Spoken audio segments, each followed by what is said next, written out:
যেদিন আমি গণতন্ত্রকে হালাল বলবো সেদিন তো আমার নিজের ইমানই থাকবে না। সম্পর্ক বদলে গেল একটি পলকে। যেই ব্যক্তিটা বিগত কয়েক বছর ধরে গণতন্ত্রের বিপক্ষে কথা বলে এসেছে, যদি এমন হয় আমাকে 10 বার হত্যা করা হয়, এরপর আবার 10 বার জীবিত করা হয়, তারপরে ইনশাআল্লাহ প্রতিবার মৃত্যুর আগ দিয়ে হলেও বলে যাব গণতন্ত্র হারাম ছিল, হারাম আছে, কিয়ামত পর্যন্ত হারাম থাকবে। পৃথিবীর সব লোক যদি গণতন্ত্রে গিয়ে জড়ায়া যায়, আমার 14 গোষ্ঠীও যদি গণতন্ত্রের সঙ্গে মিলে যায়, তারপরও গণতন্ত্র হালাল হবে না।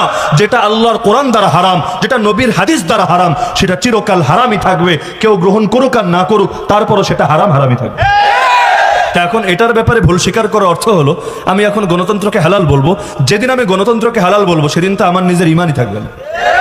আর আল্লাহ না করুক কোনোদিন যদি আমার মুখ থেকে এমন কোনো কথা বের হয়, সবাইকে সাক্ষী রেখে বলে যাচ্ছি, কোনোদিন আল্লাহ না করুক, আল্লাহ না করুক, আল্লাহ না করুক, যদি এই জাতীয় কোনো কথা বের হয় যে আমি কুফরের পক্ষে দালালি করা শুরু করেছি, আমাকে ত্যাগ করবেন, বয়কট করবেন। ইমাম ইবনে তাইমিয়া রাহিমাহুল্লাহ যেমন বলেছিলেন, তোমরা যদি দেখতে পাও আমি কোরআন মাথার উপর নিয়ে মঙ্গোলীয় তাতারি বাহিনীর সঙ্গে মিলে গিয়েছি আর ওদের সঙ্গে ওদেরকে সাহায্য করে আমি মুসলমানদের বিরুদ্ধে যুদ্ধ চালাচ্ছি, তাহলে তোমরা আমার ইসলামের দুশ্মন মনে করবা, আমাকে তোমাদের তীরের লক্ষ্যবস্তু বানাবা।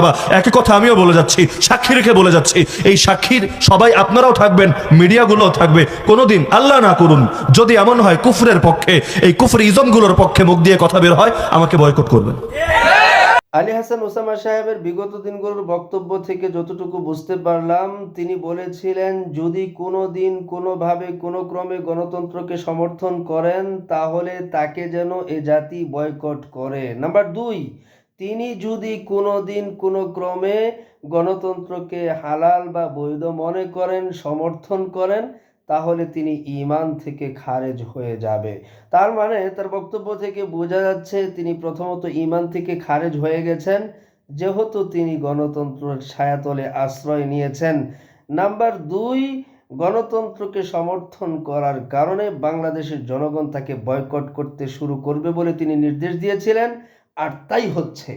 কওমি অঙ্গনের ওলামা তোলাবা ব্যাপক আকারে তাকে নিয়ে সমালোচনা করছে, তাকে নিয়ে বয়কটের ডাক দিয়েছে। আরও একটা ইনফরমেশন আমি আপনাদেরকে দিতে চাচ্ছি, আপনারা শুনলে অবাক হবেন।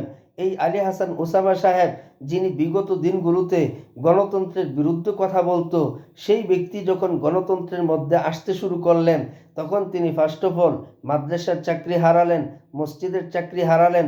বর্তমানে তিনি কোনো একটি মাদ্রাসা বা মসজিদের দায়িত্বে আছেন, এটি নতুন করে। লেকিন পূর্ববর্তী যে মাদ্রাসা ও মসজিদ ছিল সেখান থেকে তাকে অব্যাহতি দেওয়া হয়েছে। কারণ একটাই ছিল, সেটা হচ্ছে দ্বিচারিতা। এই আলী হাসান ওসামা সাহেব সর্বপ্রথম গণতন্ত্রের বিরুদ্ধে কথা বলেছেন, পরপরই তিনি জেলখানা থেকে বের হয়ে গণতন্ত্রের পক্ষে সাফাই গাইতে শুরু করেছিলেন। প্রিয় দর্শক, জানি না কেন তার ভিতরে এই পরিবর্তন এসেছে, তবে বর্তমান ও সম্প্রতি সময়ে যেই ঘটনাটা ঘটিয়েছে তা সত্যিই দুঃখজনক এবং বেদনাদায়ক।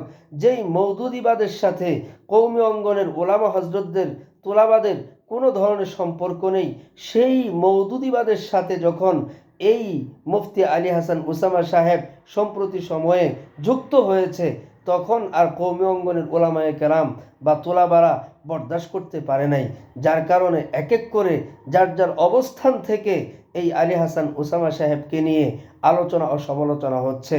আর আলোচনা ও সমালোচনা করাটাই বর্তমানে যৌক্তিক দাবি, কারণ এই নির্দেশনা স্বয়ং আলী হাসান ওসামা সাহেব নিজেই দিয়েছে।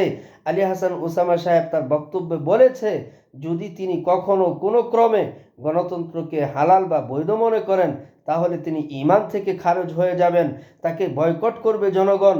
এই ধরনের নির্দেশনা আলী হাসান ওসামা সাহেব নিজেই দিয়েছে। প্রিয় ভাইয়ারা আমার, আমাদের একজন মুরব্বী নুরুল ইসলাম অলিপুরি সাহেব দামাত বারাকাতুহুম অনেক আগে এক বক্তব্যে বলেছিলেন, যদি কোনো ছাত্র তার উস্তাদের সাথে কখনো কোনো জীবনে বেয়াদবি করে থাকে, সেই ছাত্রটা ভবিষ্যৎ জীবনে হয় জামাত ইসলাম। জানি না আলী হাসান ওসামা সাহেবের জীবনে কোনো এক উস্তাদের সাথে এ ধরনের কোনো বেয়াদবি হয়েছে কিনা, কারণ সে এমন এক দলের সাথে সে যুক্ত হয়েছে, যেই দল কখনোই কওমি অঙ্গনকে ভালো চোখে দেখে নাই। আজও এখনও আবুল কালাম আজাদ এবং সেই আমির হামজা সহ আরও বহু ব্যক্তিবর্গ রয়েছে যারা আদালতুস সাহাবা সাহাবায়ে কেরাম রাদিয়াল্লাহু তাআলা আনহুম আজমাইনদেরকে সত্যের মাপকাঠি হিসাবে স্বীকৃতি দেয় না, মানে না, এমন বিভিন্ন জঘন্য আকীদা ও বিশ্বাস অন্তরে লালন করে, তাদের সাথে কখনো কওমি অঙ্গনের ছাত্র বা ওলামা তোলাবাদের কোনো সম্পর্কই হতে পারে না। অথচ দুঃখ এবং পরিতাপের বিষয়, এমন যোগ্য, এমন প্রাজ্ঞ ব্যক্তি সেই দলের সাথে যুক্ত হয়েছে। প্রিয় ভাইয়েরা আমার, আপনারা কোন দৃষ্টিতে দেখছেন জানি না, বাকি আমি আমার অবস্থান ক্লিয়ার করেছি। ভালো থাকবেন, সুস্থ থাকবেন। যদি কমেন্ট করেন কোনো কিছু, তাহলে সেই বিষয়ে আবার আসবো। আসসালামু আলাইকুম ওয়া রাহমাতুল্লাহ।